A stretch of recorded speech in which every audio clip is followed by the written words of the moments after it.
খুব যে গরম পড়ে গেছে তা কিন্তু নয়, তবুও বিট্টু তো সরকারি স্কুলে পড়ে, তাই তার গরমের ছুটি পড়ে গেছে।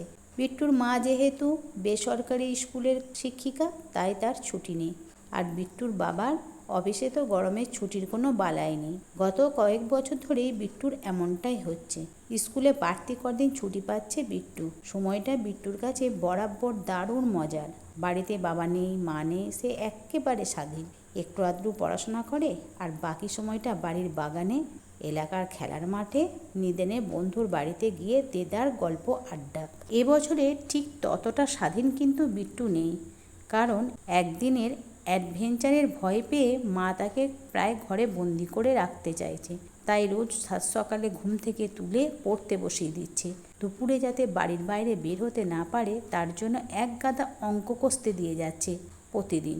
বিট্টু কিন্তু মনে মনে বলে, আমাকে এভাবে আটকে রাখা যাবে না, আমি বিট্টু ওস্তাদ। আমাকে স্কুলে বন্ধুরা সকলে বিট্টু ওস্তাদ বলে ডাকে।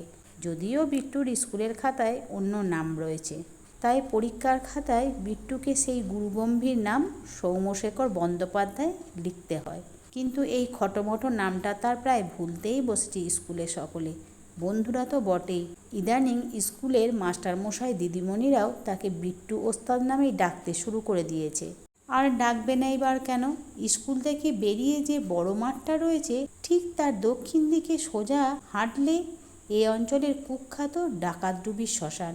রাতে তো কথাই নেই, দিনের বেলাতেই ওই শ্মশানের পথে মারানোর কথা ভাবলেই সকলে শিউরে ওঠে। অথচ বিট্টুর ভয় ডর নেই।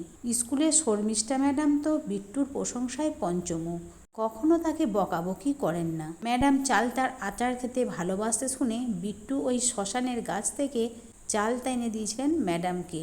এই কাণ্ড শুনে শর্মিষ্ঠা ম্যাডামের চক্ষু একেবারে চড়ক গাছে হয়েছিল। ডাকাতডুবি শ্মশান কিন্তু চিরকাল এমন গোলমালে ছিল না। লোকজনের যাতায়াত ছিল আর 5টা শ্মশানের মতোই। কিন্তু কি এমন ঘটনা ঘটল যার জন্য শ্মশানটা পরিত্যক্ত হয়ে গেল? জানতে শুনুন পরের এপিসোডগুলো। নমস্কার বন্ধুরা, ভালো থাকুন, সুস্থ থাকুন।